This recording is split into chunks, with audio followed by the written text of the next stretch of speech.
Desde la elección de Eduardo Frei en 1964, se produce en Chile y en el mundo una incontenible avalancha de cambios. Los jóvenes de la generación rebelde cuestionan todo. Surgen el poder de las flores y el amor libre.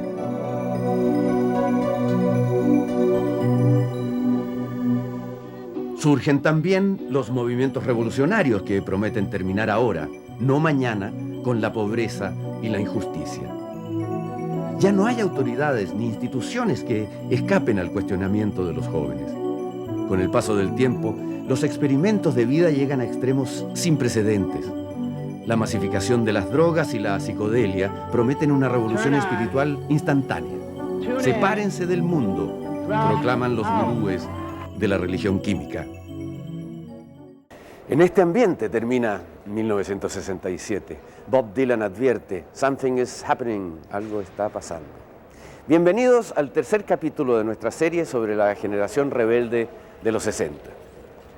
En este capítulo veremos los acontecimientos más relevantes que le tocó vivir a esa generación entre los años de 1968 y 1969.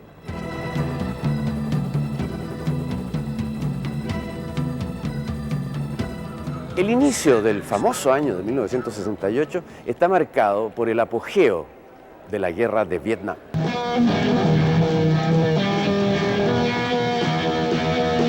Vietnam se ha transformado en el símbolo del horror en que puede caer un mundo polarizado por la Guerra Fría. Es el símbolo del llamado imperialismo yanqui.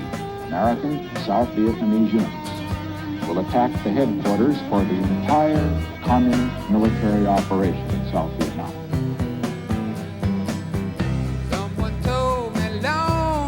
La guerra de Vietnam es la primera guerra televisada en la historia. Este hecho tiene un enorme impacto en la conciencia de los jóvenes de los 60.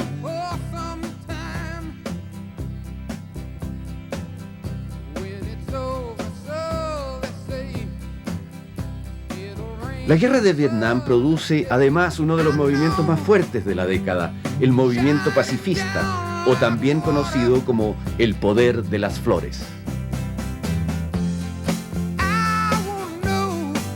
Y esta imagen se hizo pública, la imagen de un chico tímido, tierno, pero valiente, empujando sus flores dentro del arma de un soldado que tenía su misma edad, pero que estaba en el lugar y el momento equivocados, sudando, preocupado y sosteniendo su rifle en contra de su propio hermano, de un estudiante. Es una imagen del poder de las flores.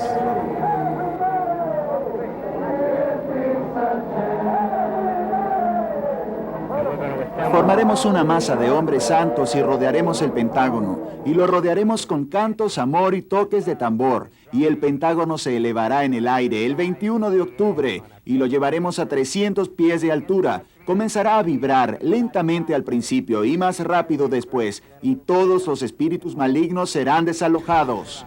Comenzó a elevarse como a las 3 de la mañana.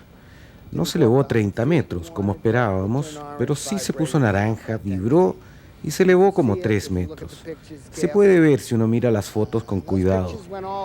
Esas fotos dieron la vuelta al mundo. Tuvieron que sacar a todos sus guardias, miles de guardias, con bayonetas y cascos y tanques y jeeps. Y esa era la foto que buscábamos. Si usted quiere seguir con esta guerra en Vietnam, tendrá que hacerlo bajo sitio de su propia gente. Ahora, ¿cuánta de su gente? Eso siempre es irrelevante. Suficientes. Obviamente pensábamos que la guerra de Vietnam estaba mal, pero en todo caso pensábamos que todas las guerras están mal. Estábamos muy conscientes de lo que ocurría y en las letras de algunas canciones expresábamos esas cosas.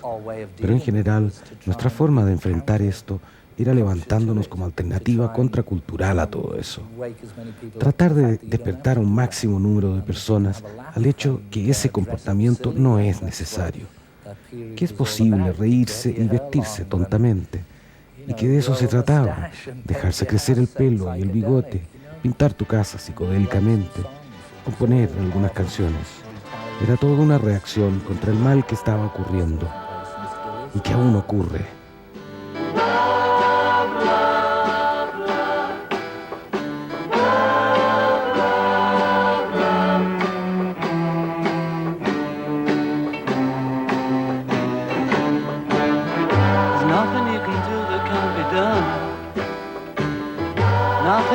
sing that can't be sung. Nothing you can say, but you can learn how to play the game. It's easy. Nothing you can make that can't be made. No one you can save that can't be saved. Nothing you can do, but you can learn how to be you in time. It's easy. All you need is love. All you need is love. All you need is love. Love. Love is all you need.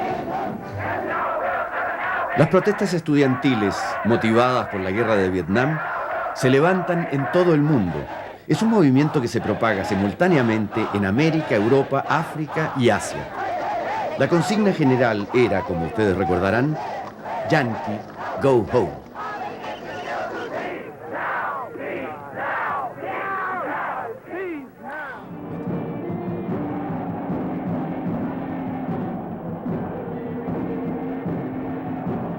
Chile, por supuesto, no podía ser la excepción. Y Chile también se incorporó a este movimiento mundial de protesta.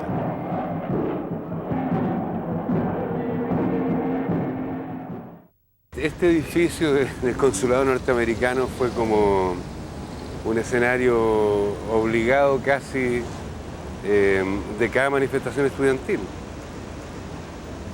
Había una percepción muy generalizada entre los estudiantes de que muchos de los problemas de nuestro país, muchos de los obstáculos que se oponían a la realización de nuestras aspiraciones de justicia, de libertad, de igualdad, estaban representados por Estados Unidos.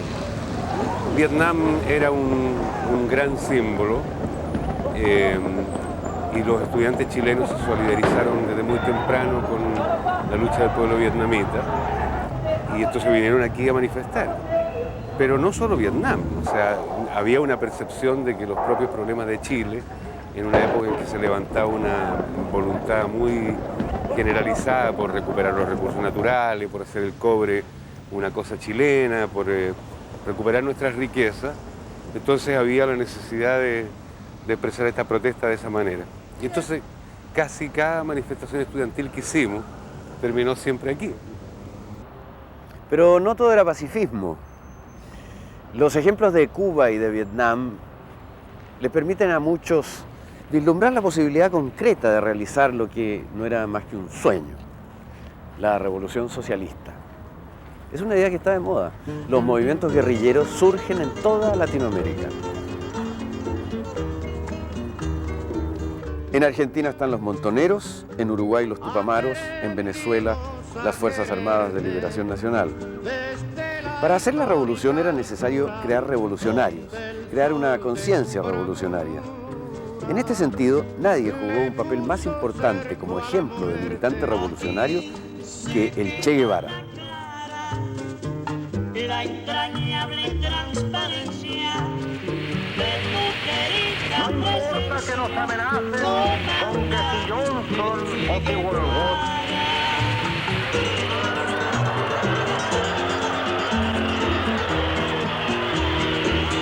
Es decir, buena tu mano gloriosa y fuerte. La decisión del Che de abandonar el confort de Cuba para extender la revolución a toda Latinoamérica fue vista por muchos como un ejemplo de compromiso revolucionario. Aquí se queda la clara, la entrañable transparencia. Su eventual asesinato en las selvas de Bolivia lo convirtió en mártir, en símbolo de idealismo.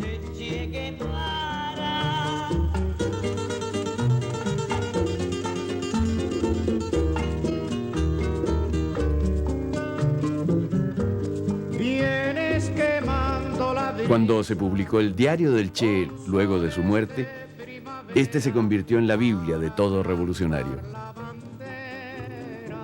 El Che Guevara en esa época para nosotros era una especie de mito que reunía digamos, parte del cristianismo, ¿no? de una parte como misionera, muy humanista, ¿no? Un tipo que de la Revolución de Cuba había salido, se había ido a la selva, digamos, ¿no? Y había vuelto de Cuba a América Latina. Para nosotros era como un ejemplo, para mí por lo menos era como un ejemplo romántico, que yo pensaba que había que seguir, digamos, sin tener mucha idea tampoco de la ideología que él estaba representando, ¿no? Era más intuitivo que racional. El Che Guevara representaba como algo, evidentemente,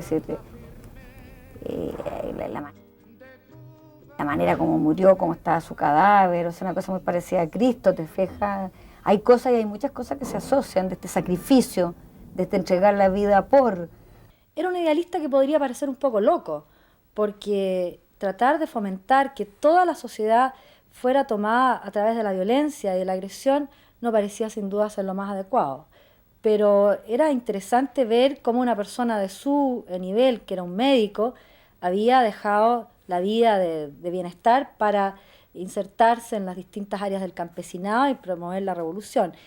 Todos teníamos la idea de volver un hombre nuevo en el sentido de que todo esto era un mundo caduco, un mundo que explotaba a los pobres, un mundo que no establecía la justicia, un mundo que no miraba la cultura, un mundo que se vaciaba más en el dinero, un mundo que lo que tenía era el egoísmo, un mundo que no le daba generosidad a los pobres, y por lo tanto ese mundo ya casi podrido de caduco había que renovarlo. Y a ese mensaje se sumó como por un costado, como un lanzazo, como el lanzazo de Longino, pero en el buen sentido de la palabra, la presencia casi mágica del Che Guevara. Guevara fue uno de los que más motivaba a los jóvenes a la creación de una manera distinta de pensar la política, mucho más generosa y mucho más heroica. Siguiendo el ejemplo del Che, el militante revolucionario de los 60 debe ser también un hombre ejemplar. Era un hombre solidario, fraternal, generoso, sensible al sufrimiento de la otra gente, etc. O sea, nosotros despreciábamos todo lo que tuviera que ver con el consumismo, con el materialismo, como lo llamábamos entonces. Y acusábamos a nuestros padres de tener riqueza como uno de sus grandes pecados. Nosotros éramos muy austeros, éramos muy pobres. Y me imagino que pensábamos que la vida tenía que ser así para parecer de lo más posible al pueblo.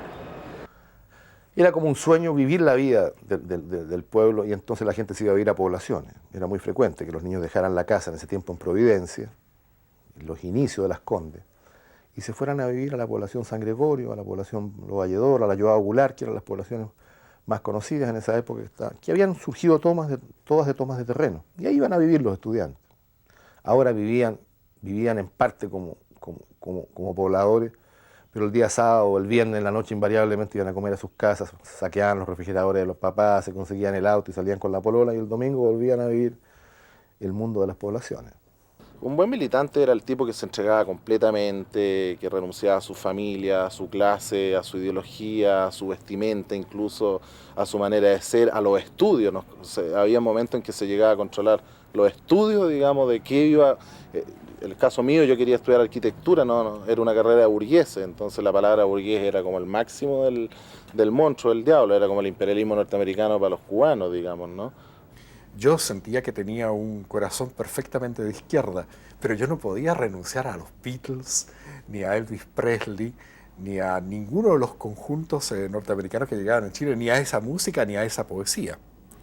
Y yo recuerdo que tenía confrontaciones con gente con la cual trabajábamos juntos políticamente, porque decían que eso era el imperialismo yanqui. Claro, ser pequeño burgués era bastante mal mirado con la concepción así, porque era como la gente que no se asimilaba al cambio, a esta entrega. El hombre nuevo era un hombre que en sus versiones quizás más extremas prácticamente no comía, no tomaba, practicaba ya no la austeridad sino que el ascetismo, era una especie de espartano. Y yo no diría hoy día que ese es, a lo mejor ese es un hombre nuevo, pero no es un hombre particularmente interesante. Mientras muchos jóvenes están preocupados de hacer la revolución, la reina Isabel visita Chile.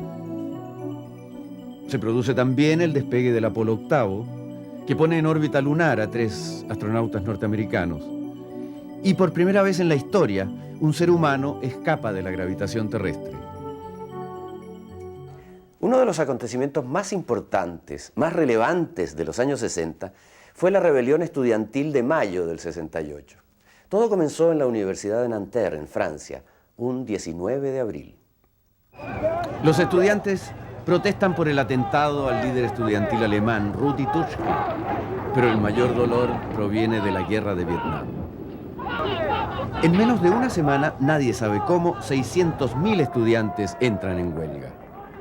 Ya no es solo la guerra de Vietnam, sino una universidad anticuada y clasista la que motiva a los estudiantes. En Europa la gran ruptura con el statement académico en Francia en el 68, con la revolución, con la reforma universitaria, en que se rompen todos los patrones, pero que ahí sí que son arcaicos, o sea, en lo que estaba basado la burguesía, pero profundamente.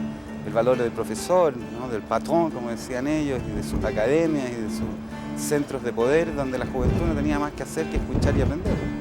Y ahí hay una gran ruptura. El barrio latino entra en estado de sitio. Los estudiantes se defienden de las fuerzas policiales tras barricadas improvisadas.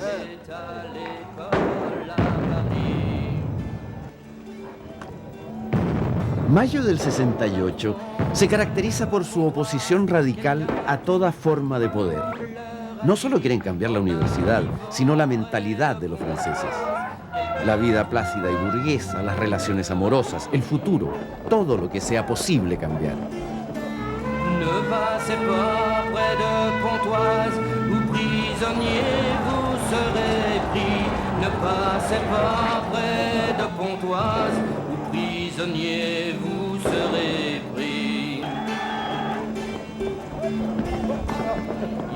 Para mí, mayo del 68 fue la vez que yo vi con más claridad que la juventud se constituía en un poder, en una fuerza determinada. Uno como dirigente estudiantil no veía hasta dónde tenía proyección su accionar. Mayo del 68 nos demuestra que la juventud tenía una capacidad anticipatoria importante, que era capaz de generar transformaciones sociales y por lo tanto que tenía una fuerza social mayor de la que entonces había tenido. Yo creo que fue como el primer atisbo de liberación. Esa es la sensación que tengo esos tiempos, en las relaciones personales, en las relaciones de pareja, como en la mirada irreverente frente a la autoridad, el quiebre de la jerarquía. Eso yo lo siento que tiene que ver con mayo del 78. Era casi prohibido decir qué piensas tú. La gente decía, ¿cómo lo sientes tú? Entonces uno decía, yo tengo el sentimiento. O sea, había un modo distinto de intervenir, una especie de libertad de decir hay que sacar la razón, lo que importa es lo que nosotros sentimos. Y esa cuestión a mí me dejó muy marcada. Al mismo tiempo, en Checoslovaquia, los jóvenes liderados por el líder comunista Alexander Dubček encabezan la Primavera de Praga. Es abolida la censura, los prisioneros políticos son liberados, la burocracia del partido limitada y los grupos no comunistas legalizados. Hay un resurgimiento cultural y artístico en un ambiente de libertad desconocida hasta ese momento en los países del este. Esto es un abierto desafío de un país satélite al poder de la Unión Soviética. Esta no tarda en reaccionar y aplasta sin misericordia el valiente intento de liberación de los checos. Mientras tanto, en China, Mao Zedong desencadena la llamada Revolución Cultural para recuperar el liderazgo de un proceso revolucionario estancado, para librarse de sus rivales al interior del Partido Comunista Chino. Esta revolución es un movimiento que intenta cortar todo vínculo con el pasado corrupto, con el occidente capitalista y con la intelectualidad decadente.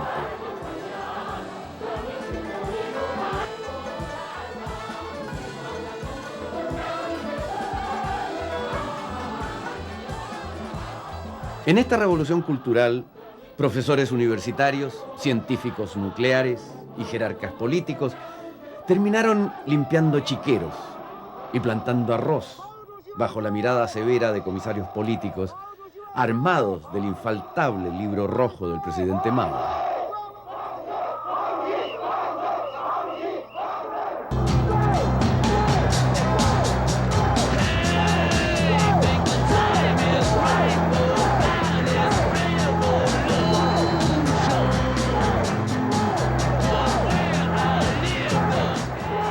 En Estados Unidos, el movimiento antiguerra se vuelve violento ante la creciente represión del gobierno y la frustración provocada por la guerra y su televisada secuela de horrores y muertos.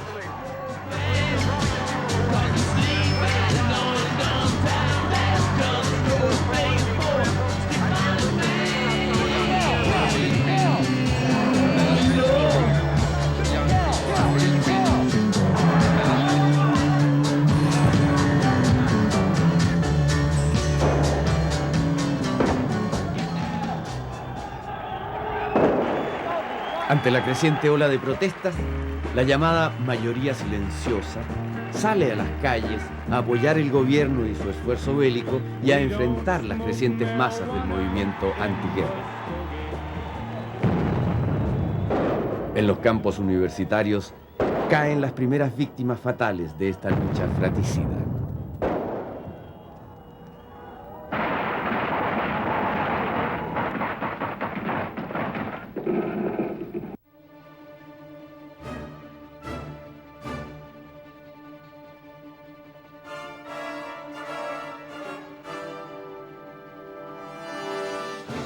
En Chile, en cambio, los jóvenes que quieren transformar al mundo están llenos de vigor y esperanza.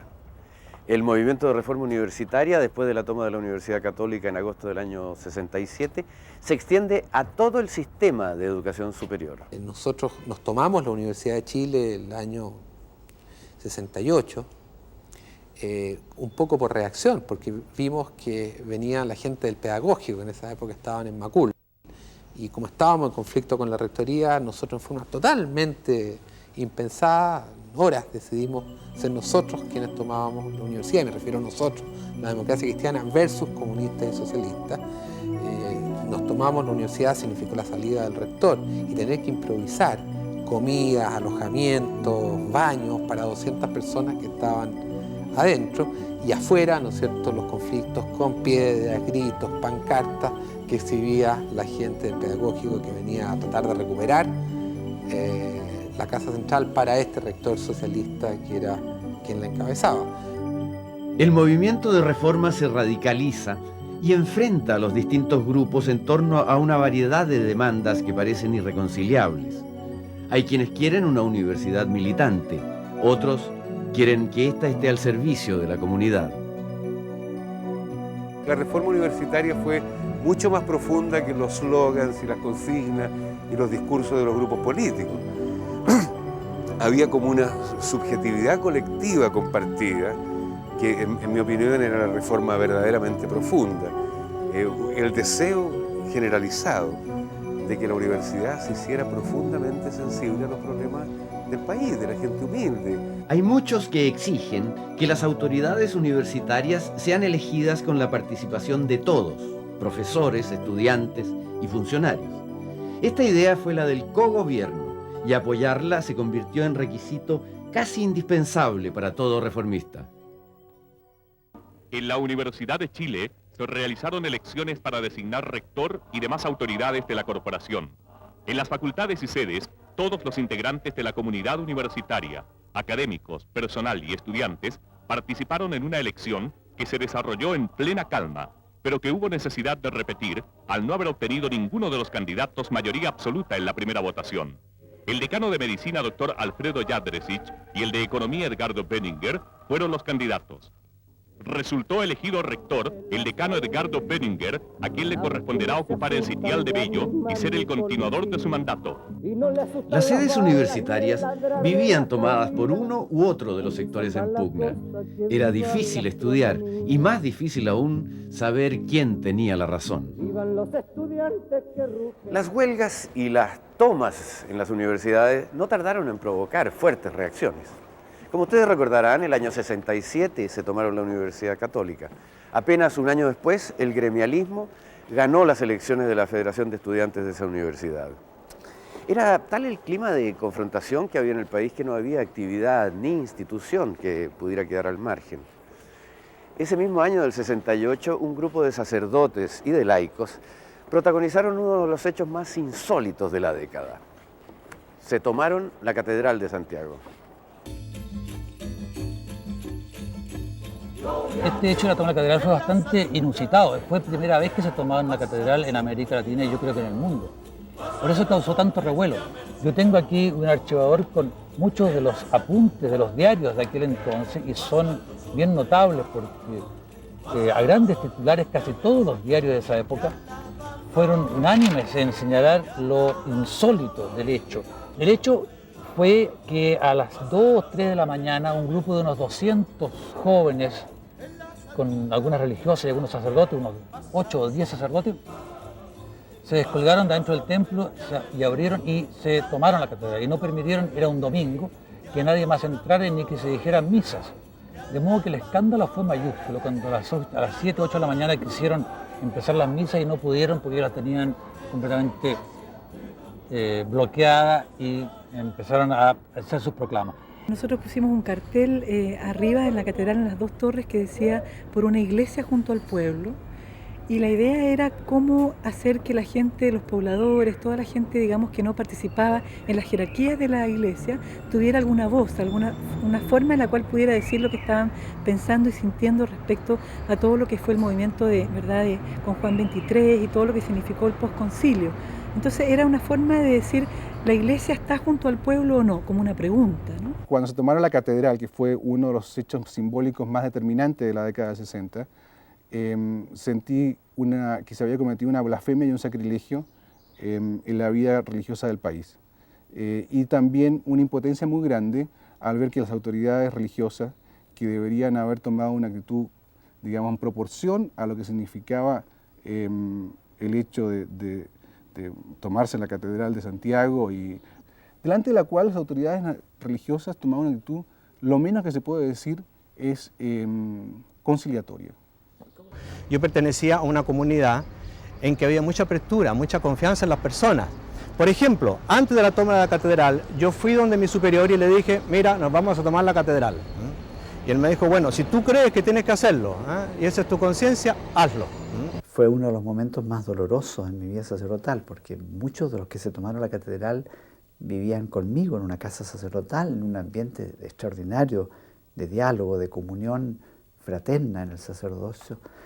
Para nosotros nos tomó de sorpresa, nunca nos dijeron nada de lo que pensaban hacer, nunca lograron fundamentar ni justificar una toma de posición y de posesión violenta que resultó escandalosa, inútil.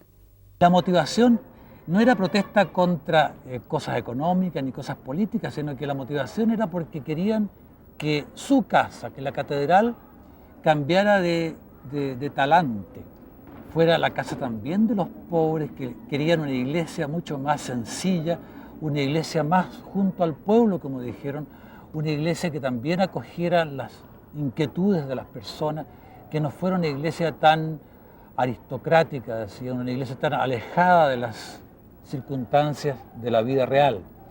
Usted me pregunta por la toma de la catedral. Mire, en ese tiempo yo ya había perdido la fe producto de la crisis de la iglesia. Así que, como decimos los abogados, me fui inoponible.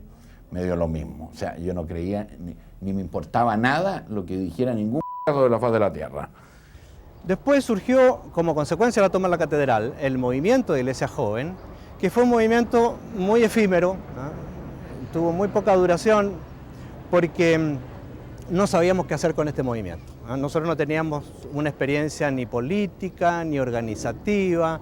En la toma de la catedral fue un gesto simbólico que quisimos hacer, pero como tuvo una repercusión y una adhesión de muchos sectores, nos pidieron hacer un movimiento. Hay que pensar que el año 67 se produce la toma de la universidad, el 11 de agosto. Y el año 68, un 11 de agosto, justamente para conmemorar eso, se produce la toma de la catedral. Entonces había una vinculación entre estos movimientos políticos y entre estos movimientos religiosos que iban tomando curso, respecto a los cuales nosotros fuimos dando batallas muy importantes, batallas que se prolongaron con posterioridad. La politización de todo no perdonó a la actividad cultural y surgió, entre otras manifestaciones como el arte pop o los happenings, el arte comprometido o el arte proletario o el arte revolucionario.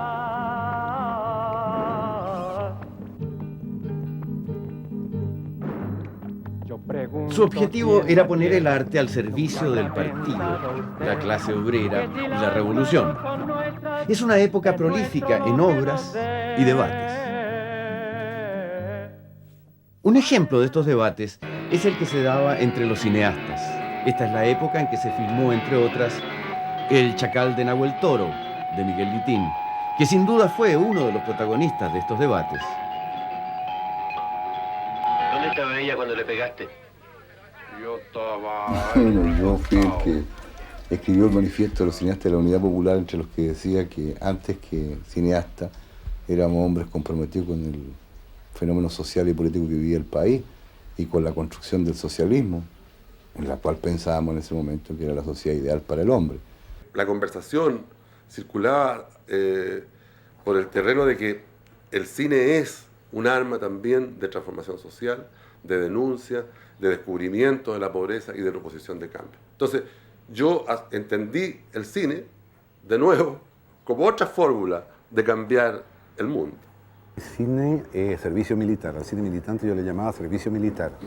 Yo estaba de acuerdo que el servicio militar deben hacerlo todos los ciudadanos y que un cineasta, por ser cineasta, no deja de ser ciudadano y tiene que cumplir con sus deberes cívicos. Esa es una cosa. De ahí a creer que esos deberes cívicos sean el arte por excelencia, hay un gran paso. Estaba lleno de afiches donde el camarógrafo levantaba una cámara que era un fusil.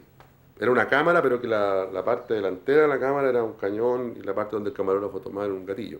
Como la realidad en ese momento era tan contrastada, tan enfrentándose las necesidades de los seres humanos con la realidad, pues surgió el cine social, no surgió propiamente por una voluntad, por un voluntarismo, sino porque no ser en ese momento revolucionario era ser inmoral. La generación rebelde no se limitó al arte comprometido, también revolucionó el arte en general. Surgieron el pop con uno de sus representantes más conocidos, Andy Warhol, que convirtió a los símbolos de la sociedad de consumo, la publicidad, las estrellas de cine, la prensa sensacionalista, en objetos de arte dignos de los mejores museos. En Latinoamérica se produce el boom de la literatura y nombres como Gabriel García Márquez, Julio Cortázar, Mario Vargas Llosa, Jorge Luis Borges se hacen conocidos mundialmente. El realismo mágico surge como expresión universal de la cultura latinoamericana. En Chile además surge un arte alternativo, anárquico, que rechaza las formas tradicionales y se niega incluso a sí mismo. De más está decir que irrita a los de izquierda y a los de derecha. En ese momento, digamos, las posiciones radicales de izquierda consideraron nuestro trabajo como, digamos, trabajo de arte degenerado, decadente, no típico de una burguesía, como hoy día se diría, reventada, ¿no? Las posiciones más de derecha sencillamente lo descalificaban como arte, ¿no? En buenas cuentas nos quedamos sin un público, ¿no? Tal vez algunos jóvenes más escépticos, digamos, eran los únicos preparados para entender esto, ¿no? También el teatro se hace parte de esta fiebre de conciencia social y compromiso. La pelea era quién era más revolucionario o más de izquierda. La Pasión según San Jaime, una obra de Jaime Silva, en el cual libremente empieza a exponer empieza a jugar un poco con la Biblia, ¿no? y a exponer su propia pasión. Y el teatro, naturalmente, empieza a llenarse repentinamente en un momento con jóvenes de fiducia y de otras categorías de patria y libertad y demás, en contra de este atentado, ¿no? Contra la moral nacional, y se arman unas bataholas atroces, de las cuales había gente que salía quebrada con la cabeza rota y daños mayores. Franklin Caicedo aparece desnudo en Marazán.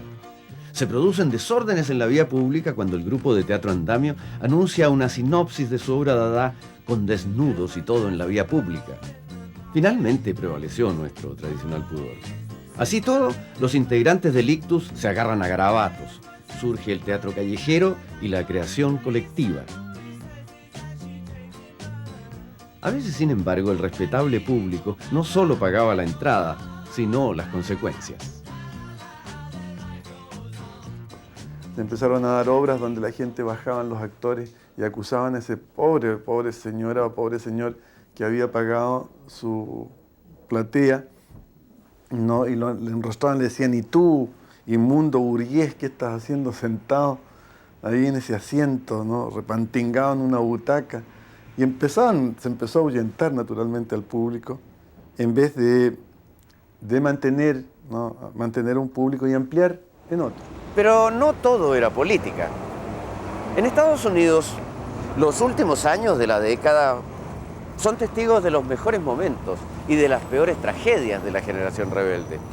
Comenzaremos por un evento que hasta el día de hoy perdura como un emblema mítico de los 60, el Festival de Rock de Woodstock. Durante 3 días y 3 noches, 400.000 alucinados espectadores escucharon la música de Jimi Hendrix, Joan Baez, The Who, Joe Cocker, Carlos Santana y muchos otros.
A pesar de las apariencias, Woodstock no es la apoteosis del hipismo, sino más bien el comienzo de su fin. La mayoría de los asistentes al festival son jóvenes convencionales de la clase media norteamericana. Los símbolos del hipismo, el pelo largo, la ropa estrafalaria, han sido absorbidos e incorporados a la sociedad, perdiendo en el camino su capacidad de expresar rebeldía.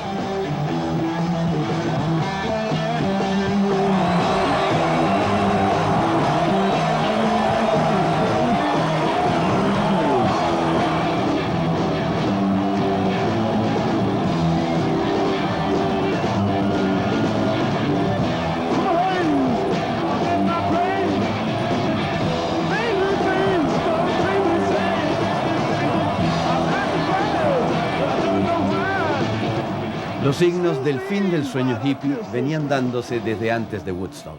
La culminación de todo para nosotros fue el concierto de Altamont, ese que hicieron los Rolling Stones, que contrataron a los Hells Angels para en vez de carabineros de guardia, y fue primera vez que un concierto, porque antes los conciertos eran una cosa positiva para ir y iban guaguas, niños, era maravilloso, nunca pasaba nada negativo, ni una violencia, nada, pero fue como la primera vez que ahí te diste cuenta que ya no era lo mismo, ya no se estaban viviendo esos ideales con que habíamos empezado todo este movimiento, sino que ya había violencia, mucha droga, y en ese concierto se murió varias gente. Haight-Ashbury, cuna de los hippies, ha sido invadida por jóvenes interesados solo en drogas y sexo. Abundan los mendigos, los ladrones y la sobredosis. En una ceremonia simbólica se realiza el funeral de los hippies, señalando así el fin del movimiento.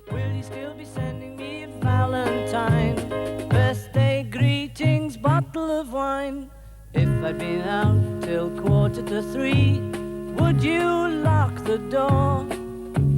Will you still need me? Will you still feed me when I'm 64? Pero el signo más dramático del fin del sueño renovador norteamericano son los asesinatos en 1968, primero del líder pacifista por la lucha de los derechos civiles, Martin Luther King, hecho que desencadena inmensos desórdenes a lo largo del país.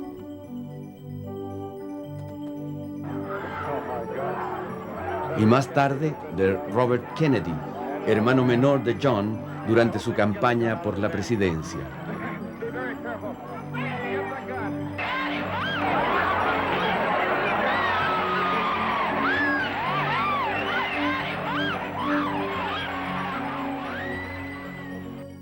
Martin Luther King es reemplazado en su lucha por los Panteras Negras, una organización que propone la defensa y lucha armada por los derechos de los negros. Surgen también los musulmanes negros, inspirados por el legado de su carismático líder Malcolm X, quien fue asesinado en 1965. También proponen la defensa, incluso violenta, de los derechos de la población afroamericana.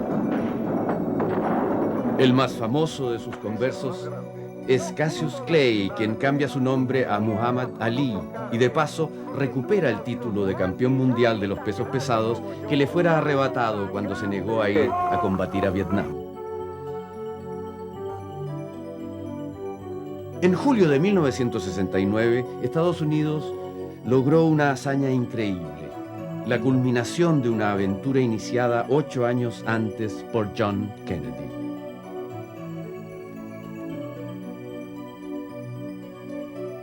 La llegada del hombre a la luna llenó de asombro al mundo entero, que por unos instantes se detuvo a meditar sobre el significado de este logro para el futuro de la humanidad. Tal vez nada expresó mejor la sensación que provocó esta hazaña que la película de Stanley Kubrick, 2001, Odisea del Espacio.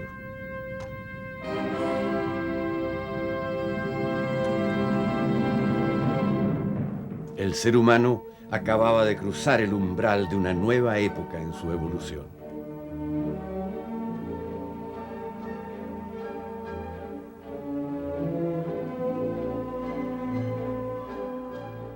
Sin embargo, los hippies, los yippies y los estudiantes no habían logrado, pese a sus esfuerzos, detener la guerra en Vietnam. Y a pesar de la llegada del hombre a la luna, el ambiente americano estaba cada vez más envenenado. Un buen refugio parecía ser la droga, pero a poco andar se hicieron sentir trágicamente los excesos de la contracultura. China, we can only lose, and our love become a funeral pyre. Come on, baby, light my fire. Come on, baby, light my fire. I just have the night out. Oh, yeah. Nothing I think I love, but I wanna know for sure. Come in, suck it to me one more time again. Oh, shucks, I love you. Tell me why does everything go wrong? I said people had all go wrong, yeah. La muerte de Jimi Hendrix, de Brian Jones, de mi querida amiga Mama Cass, quien es probablemente la razón por la cual estoy aquí hablando con ustedes. La muerte de Janis Joplin, la muerte de Jim Morrison, Tim Buckley. Es algo que te afecta a fondo porque se piensa, ahí, de no ser por la gracia de Dios, voy yo. La vida es muy frágil y ellos perdieron contacto con la hebra plateada que los conectaba con el resto de la humanidad. Y yo no los veo como víctimas de la sociedad, los veo como víctimas de ellos mismos. A finales de la década, el sueño de paz y amor, de un mundo renovado en que prime la solidaridad y la libertad total, se está desvaneciendo. Por la guerra de Vietnam, por las drogas y por la natural reacción del sistema. Este desencanto de la juventud norteamericana está magníficamente presentado por el director y actor Dennis Hopper en su película Busco mi destino. En ella, dos jóvenes, interpretados por Peter Fonda y Dennis Hopper, tras completar con éxito un negocio de drogas, salen a recorrer Estados Unidos en busca de su sueño.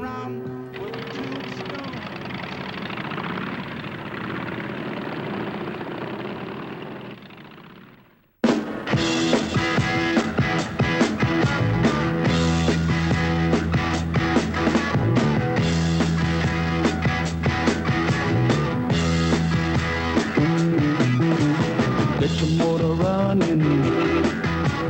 Head out on the highway, looking for adventure, and whatever comes our way. Yeah, darling, go make it happen. Take the world in a loving embrace. Fire all of the guns at once and explode into space. You know, this used to be a hell of a good country. I can't understand what's going on with it.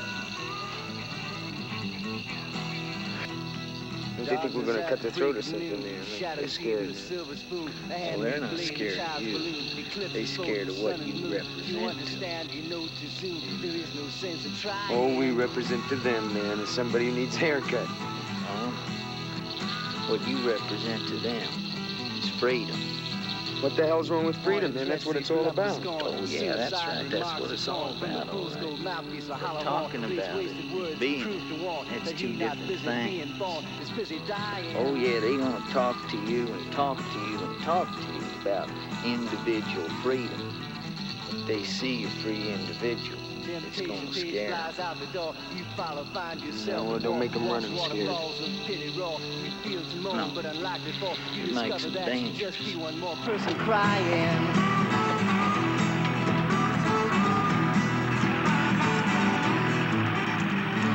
Why'd you get a haircut? So don't fear when you hear a foreign sound to your ear. It's all right now. I'm only sighing. Como hemos visto, en Estados Unidos y en Europa, la juventud rebelde fue reprimida violentamente o absorbida por el sistema que convirtió en negocio lucrativo lo que eran símbolos de rebeldía. En Chile, en cambio, los rebeldes están en su apogeo. No se pierda el próximo y último capítulo de esta serie. Veremos los años de esplendor de esta generación, su caída final y también un balance de lo que fue esa década fascinante.